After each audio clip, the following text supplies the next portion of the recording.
Hello, hello, hello. Hello to all my dear students. I hope you are doing fine and must be having good time. Today we are going to start the first chapter of ecology, which is organism and population. Hope you all have gone through the previous lectures of the chapter like strategies and microbes. They are extremely crystal clear to all my students. If yes, then let's not waste time and let's get started with the first lecture of the chapter, Organism and Population. Since this is the first chapter of ecology, so first you should know what is ecology. Let's define ecology. Ecology, bachcho, it is the branch of science which deals with the interaction between biotic and abiotic components.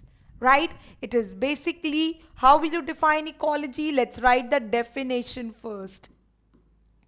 So ecology is basically the branch of science which deals with the interaction between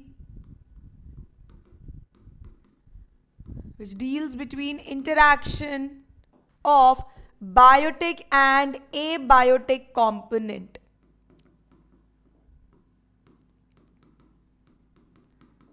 Now the question arises that what is biotic and what is abiotic? So biotic component means all the living organisms present on this earth of any species, Homo sapiens, rat, dogs, plants, any. All these living organisms are framing the biotic component of the ecosystem, of the ecology. An abiotic component comprises of the nature like temperature, water, air, soil, all these factors which are affecting the existence of living organism, which is deciding the pattern of the living organism, is actually called as abiotic component. Correct? So biotic component means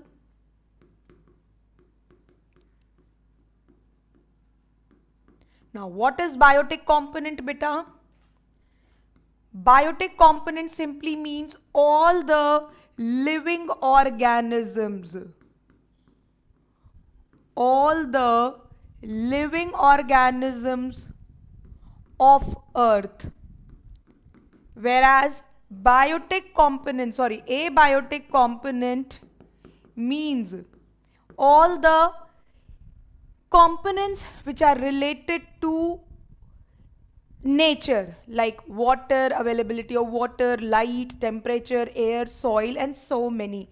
So abiotic components can be divided basically into three categories as edaphic abiotic component, then physical abiotic component, and then it is your topographical abiotic component. All these abiotic component will decide the type of living organism found near them. Edaphic means related to soil, that what type of soil is there, what kind of nutrient, soil particles, soil, everything related to soil is considered as edaphic abiotic factor. The type of soil will only decide the type of vegetation, and vegetation is basically the biotic component. So what is ecology? The study of the relationship between biotic and abiotic. Physical, like for example, temperature, light, soil, sorry, not soil, soil is done, water, etc. And topography means latitude, altitude, presence of some physical barrier, mountain, rivers, etc. All these things also decides the type of vegetation and type of living organisms persisting in that given area. The organisms may be who is able to tolerate high range of temperature, high salinity in the soil, big mountains, dry mountains. Maybe they will grow in such dry regions. Those organisms who cannot tolerate high temperature, who require medium range of temperature, so they will live near the plain area of a country. So depending upon the adaptations of living organism, they live in specific abiotic components. So topography, like for example, means what is the altitude, latitude, etc. So all these are together called as abiotic components. Have you all understood that what is ecology and what do you mean when I say biotic and abiotic? Now, the basic unit of ecology, the basic factor on which this ecology whole system depends is you and me, any individual. Any organism of any living species is considered as the basic unit of ecology. So now next we are going to do the levels of organization.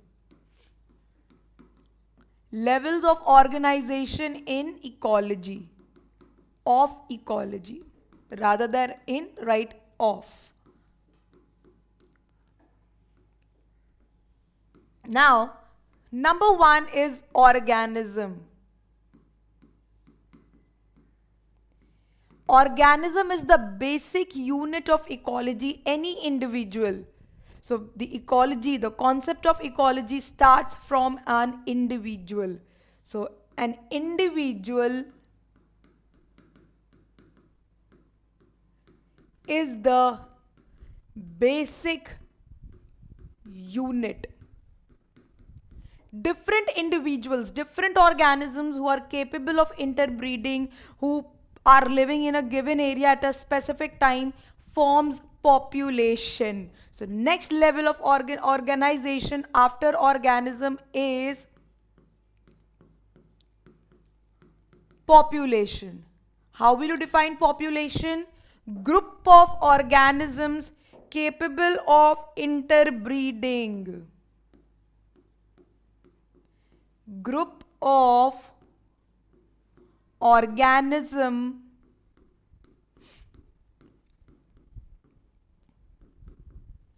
capable of interbreeding. So group of organism capable of interbreeding occupying a specific area at a given time. Occupying a specific area at a given time is known as population. Now, different populations living together, interacting with each other due to predation, parasitism, competition, due to such interaction, then they form the next level of ecology, that is community. So after this, after population, the next is community. What is community? Different population interacting with each other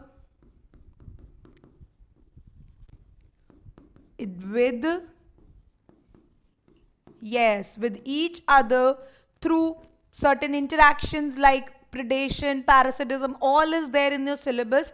When I will teach you the end portion of the chapter, we will discuss about all these population interaction which leads to the formation of community.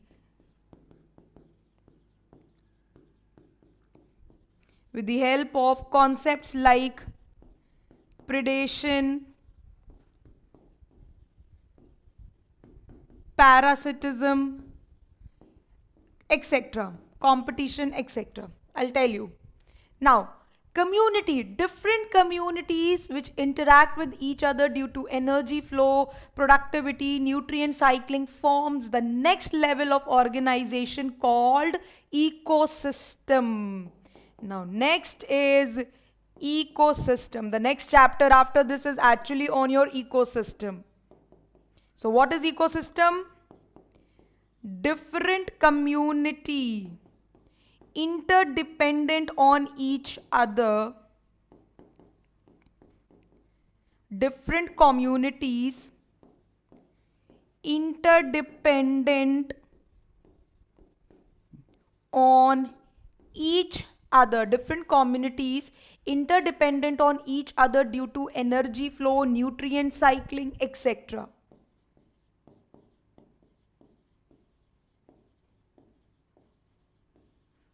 Energy flow, nutrient cycling, decomposition, productivity, etc.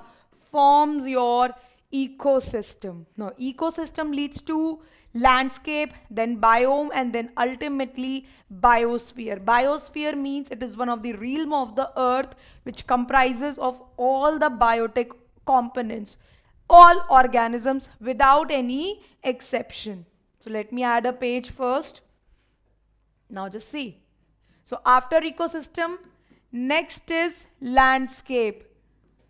Landscape is then followed by biome. Different biomes are produced on the basis of difference in temperature and precipitation. Earth is divided into 7 major biomes. So biomes are produced, they are formed depending upon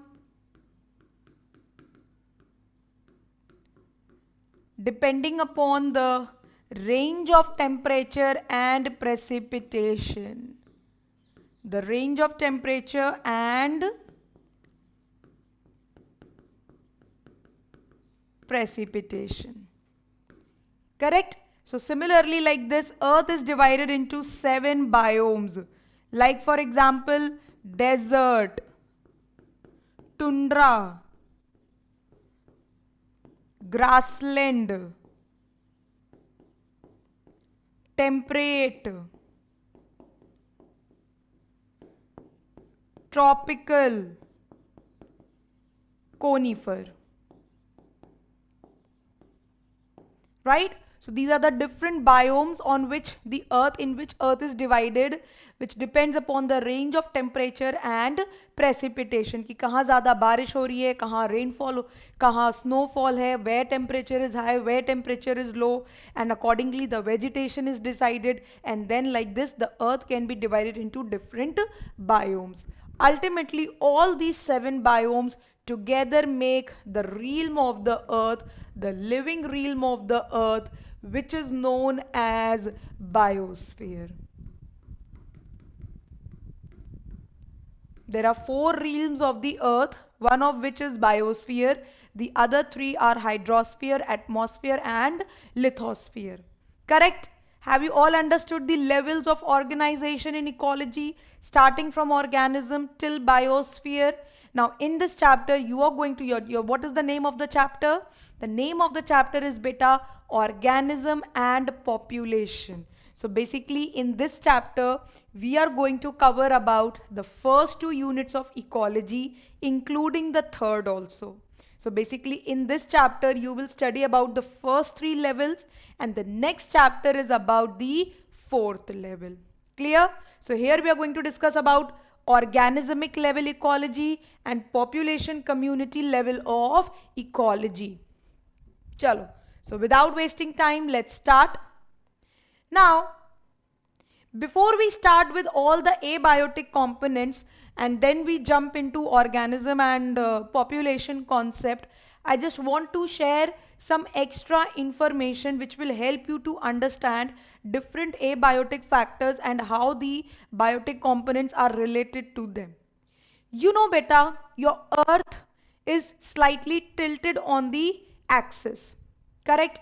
Now, due to its nature, due to the position of the earth which is slightly tilted on its axis, some part of the earth comes directly close to the sun, some part of the earth moves away from the sun, right? So plus one more thing, as a result the sun rays are not always uniform on the entire earth. Somewhere the sun rays are directly falling vertically, but in some regions the sun rays becomes completely vertical, right? Now due to this variation in the sun rays received by different parts of the earth, the range of temperature is highly variable. Now because the temperature range is highly variable, automatically the range of precipitation also depends upon the temperature. If high temperature prevails, automatically the range of precipitation will also increase in the form of rainfall. Where temperature is low, the nature of precipitation will change from rainfall to snowfall. Where the temperature is very low, like for example at tips of the earth, that is poles, there always ice will be ice will be found, and the entire region will be permafrost, always covered with snow due to extreme low temperature. Correct. Now, depending upon this temperature and precipitation, you have seen the 7 different biomes. Now, I will draw a small graph which is also given in your NCERT, depicting that how the range of biome depends upon the range of temperature and rainfall. So, but write this point first. The distribution of organisms on earth, the distribution of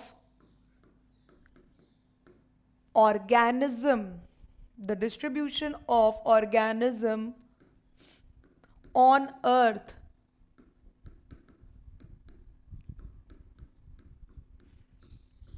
mainly depends upon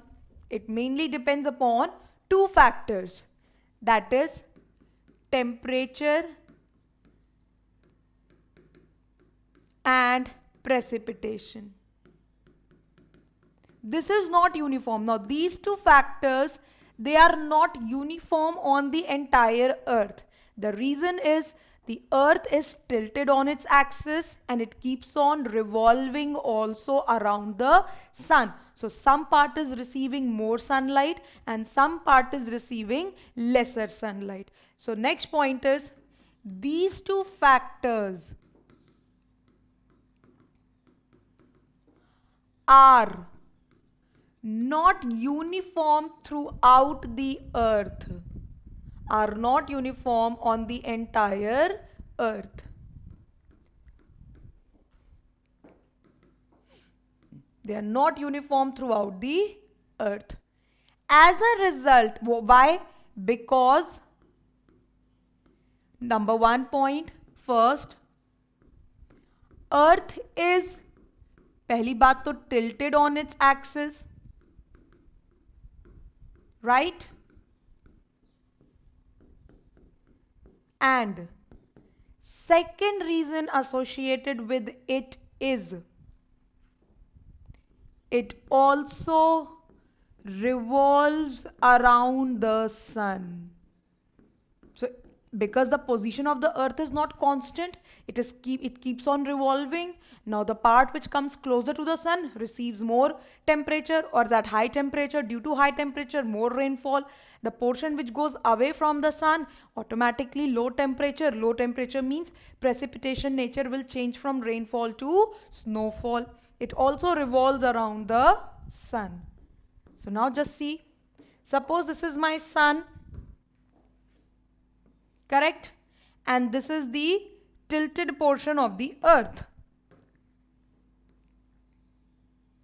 This is my earth, correct? This is all the land mass and remaining is the water mass. So the sun rays will directly fall vertical over here. See, vertical means straight. The portion of the earth which receives direct sunlight is considered as 0-degree equator. Now see how latitude is also playing role in deciding the type of vegetation and type of organisms. Equator.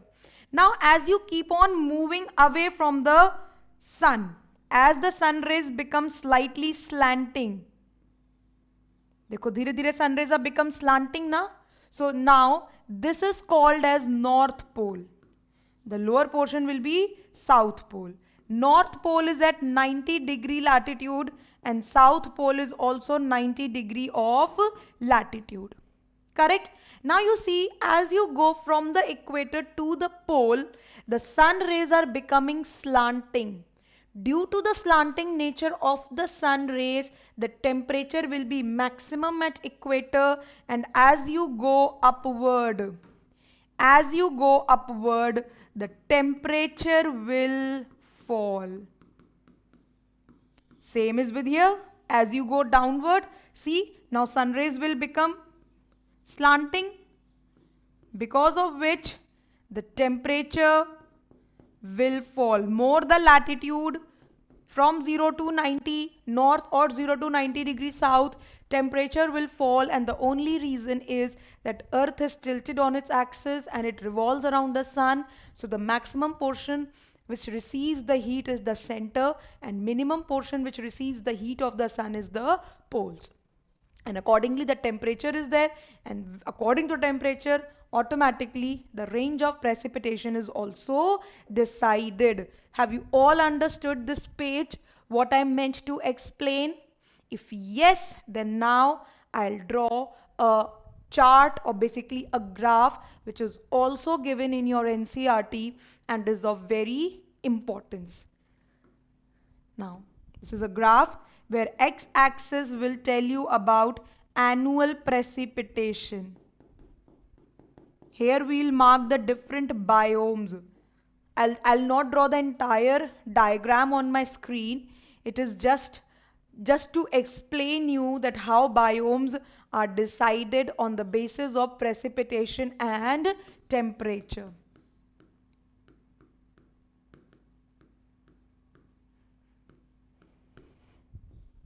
Correct? Now see, first of all, here the temperature range is low. See, okay, here the temperature, as you go up on the y-axis, temperature range increases, and as you go away from the x-axis, the range of precipitation changes from snowfall to rainfall. Correct? Now what about Arctic? Tundras, one of the biome is tundra. Tundra means permafrost.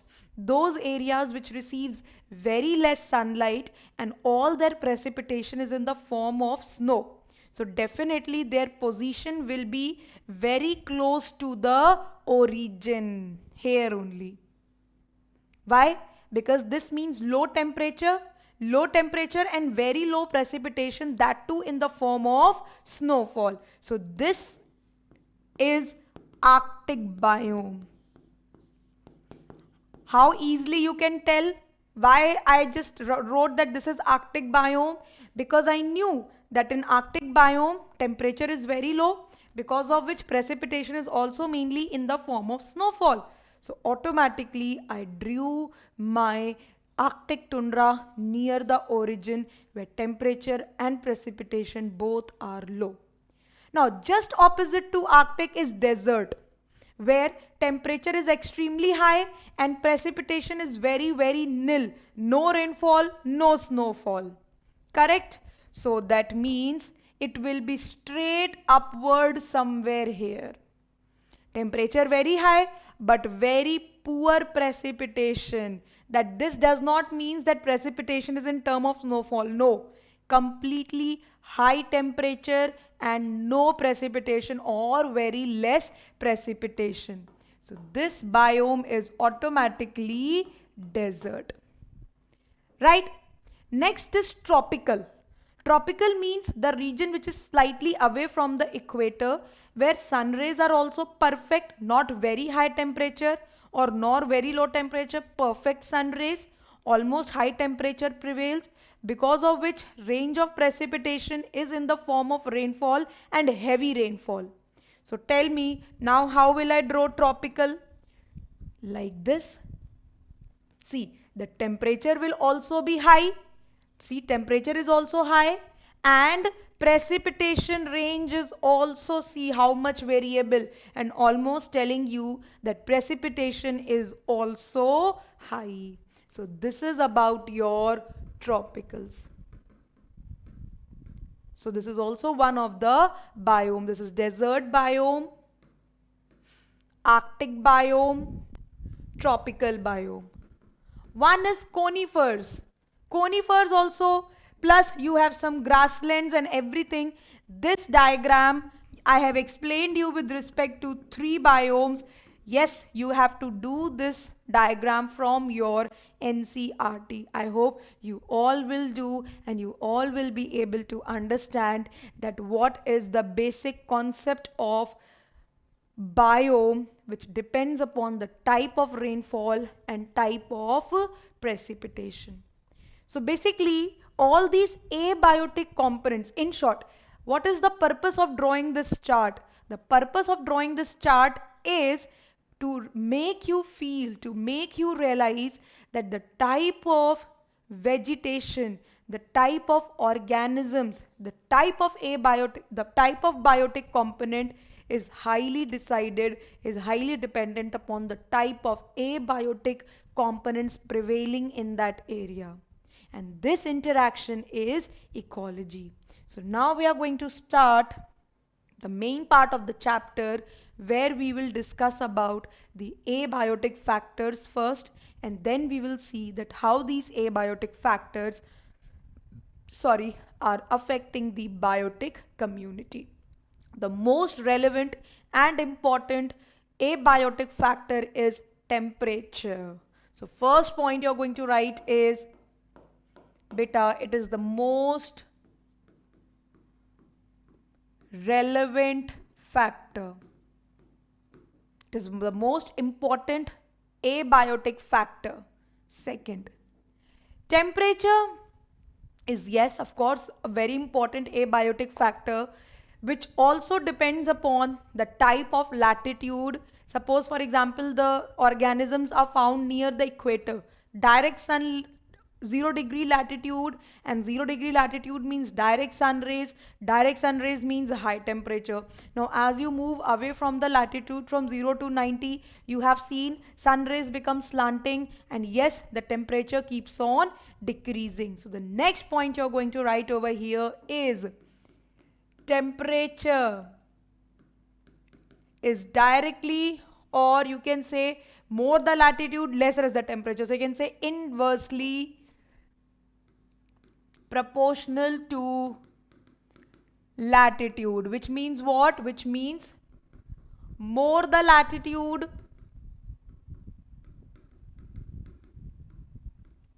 comma, lesser the temperature. More the latitude, lesser the temperature, as sun rays become slanting. As sun rays becomes slanting. Correct? Okay. Accordingly, the organisms are decided. Next factor. Now, depending upon the type of temperature prevailing, the type of organisms are also decided. I'm again saying the same thing. Like for example, mango tree prefers hot and humid weather.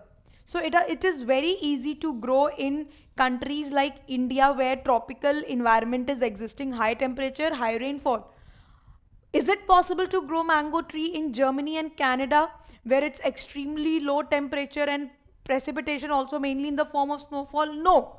So according to the temperature, the type of organisms are decided. Similarly, snow leopard, the organism whose body is set in such a manner that it can only survive in colder climate.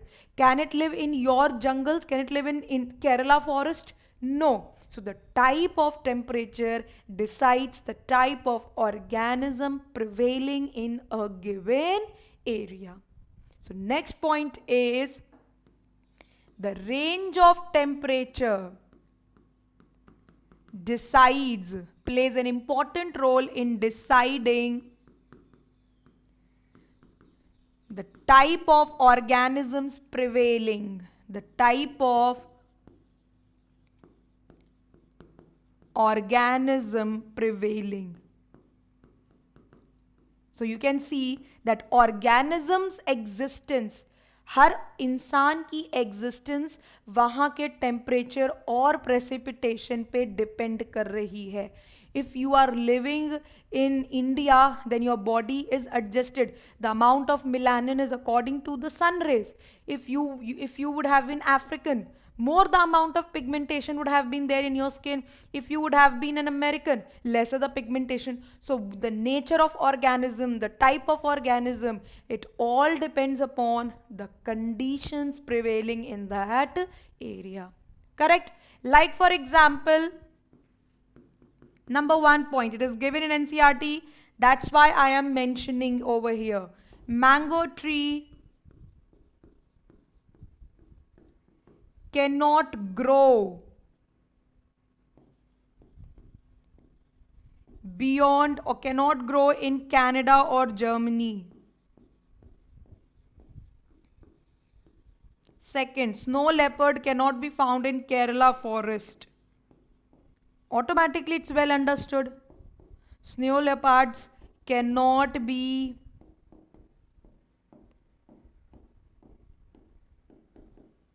found in Kerala forest. Right? I hope first 3 points are clear. Now, next point. Next important point for temperature is beta. Temperature also plays an important role in maintaining the metabolic activity of our body. See, if it is very high temperature, and high temperature will cause denaturation. See, if my body temperature rises, then what, when you have fever, then what happens? Your body temperature rises. See, once you recover from fever, doctor says eat lot, eat healthy food and take multivitamins. Always with antibiotics, doctor usually give you multivitamins also. Why? Because when your body is at high temperature, when your body is at fever, due to high temperature, so many important proteins and enzymes, they get denatured. Your lot of metabolism get disturbed, and when you recover with that condition, then you need to recover all the lost proteins and enzymes to come back to your original metabolism. So temperature is also playing an important role in deciding the rate of metabolism, as very high temperature will denature the proteins, very low temperature will make them inactive. So for the metabolism, for proper functioning of these proteins and enzymes of the body, right temperature is very, very crucial. So next important point is temperature also decides the rate of metabolism. Full stop. Extreme high or extreme low temperature, extreme high or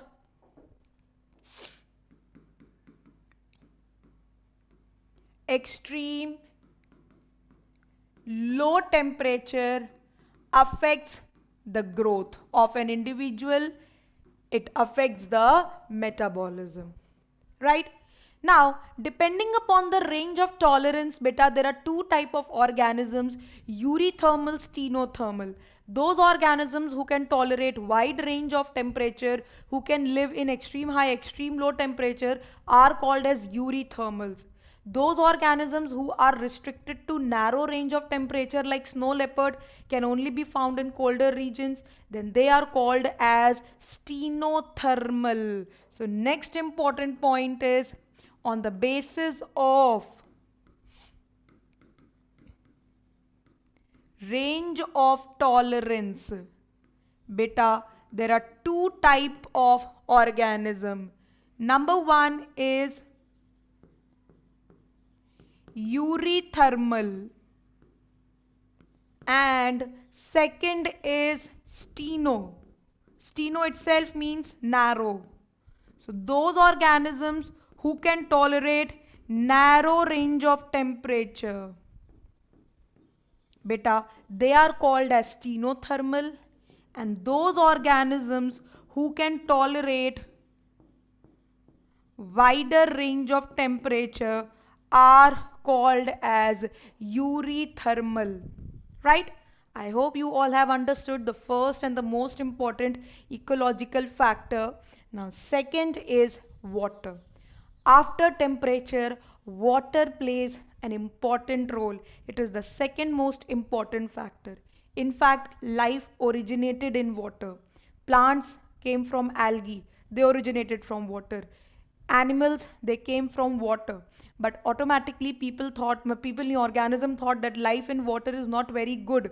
So slowly and steadily they switched from water to land. Otherwise, water, life originated in water. Earth's 70% of the area is underwater, only 30% is land. So automatically water is like one of the important factor that also decides the distribution range of organism. Correct? So next important point is that water, first of all, it is the second most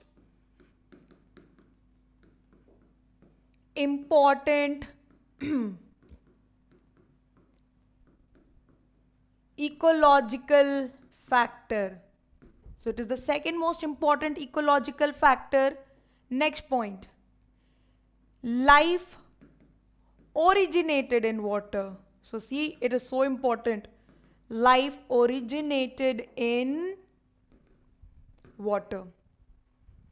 Doesn't make it actually very important. Next.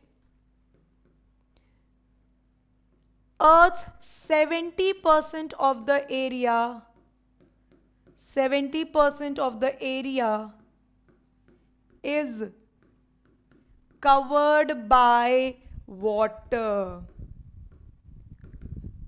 Right? So Earth's 70% of the area is covered by water. Now, quantity and quality, both thing of water is going to play an important role in deciding the distribution range of organism. It is very rightly said that even if the Earth's 70% of the area is underwater, still the next world war is going to be due to water scarcity. Every time people say, don't waste water, don't waste water. Why? Collect rainwater, harvest rainwater. Why? The only reason is, even we have abundance of water.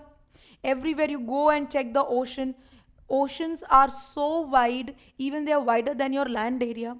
That means so much of water is there. So why do we always say that we are going to fight for water, there's water scarcity, don't waste water, save water? Why? Because instead of quantity, quality of water is very, very important. The water which is there in ocean is of no use. It is highly saline. You cannot drink that water. You cannot bathe with water. You bathe with that water. You cannot use that water for cooking purpose. You need fresh water which is having less dissolved salts in it. So that is why the next important point is, instead of quantity, see kitna quantity is 70% of the earth is in water. Still we say water is scarce, save water, don't waste water. So instead of quantity, comma, quality of water is what matters. Right? And beta, quality of water is measured in terms of salinity. Quality कैसे बताओगे कि this quality of water is fit for drinking and this is not? Depends upon the amount of salts dissolved in it. It is expressed. Quality of water is expressed in terms of salinity.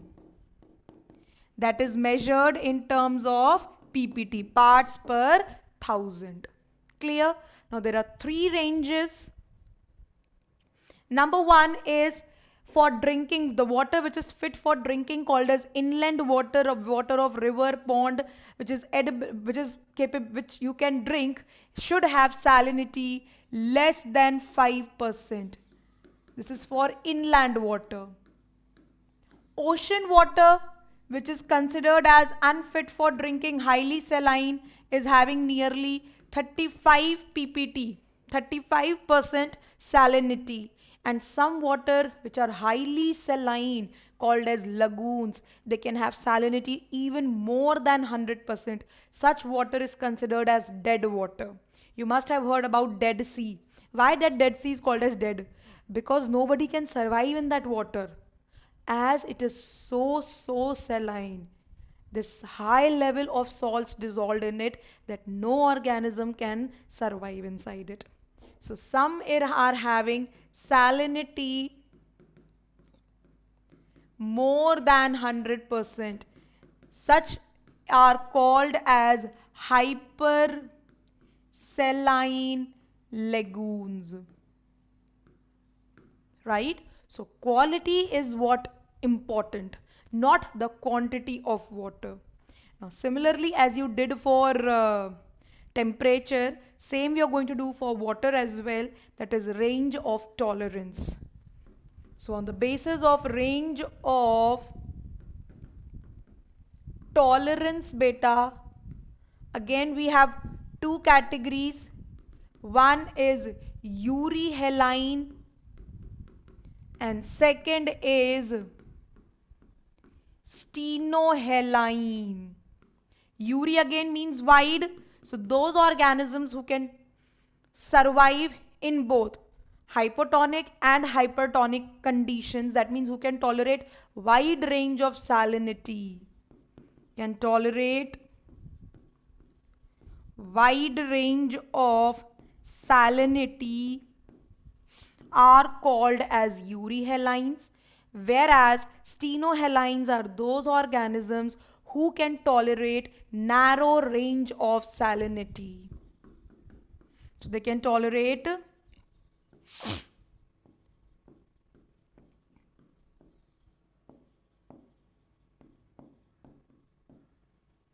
only narrow range of salinity. Correct? Got it? So this much you have to do for water. Now the next important abiotic factor is light. Ultimate source for light on earth is sun. Sun is giving its 100% of the light which is trapped by the plants for photosynthesis.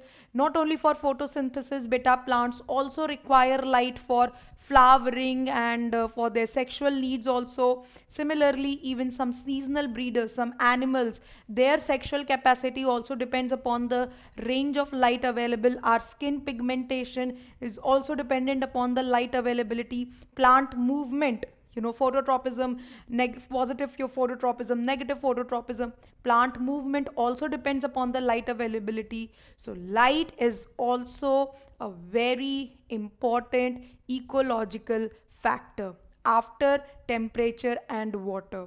For light, the ultimate source is sun. So first point in light you are going to write is the ultimate source of light .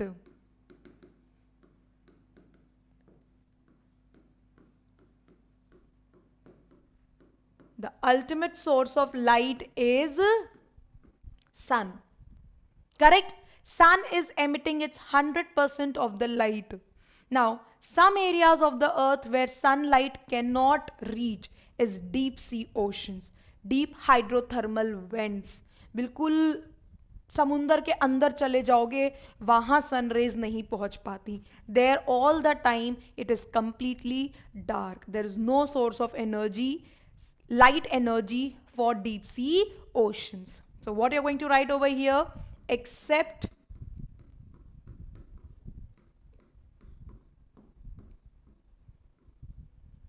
deep sea oceans and hydrothermal vents.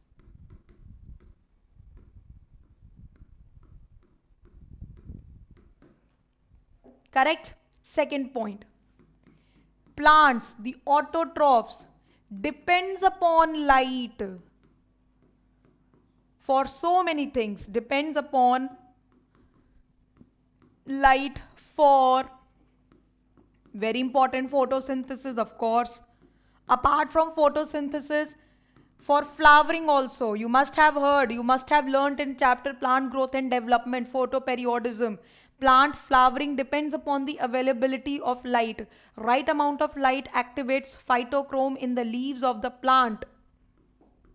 Flowering pattern, movement, etc. Even in animals also. Even some animal sexual activity like dogs and cats, they only reproduce when temperature is low, that is during winters. So their reproductive capacity is also depend upon the availability of light. So even some animals called seasonal breeders. Yes, so even some animals called seasonal breeders also depends upon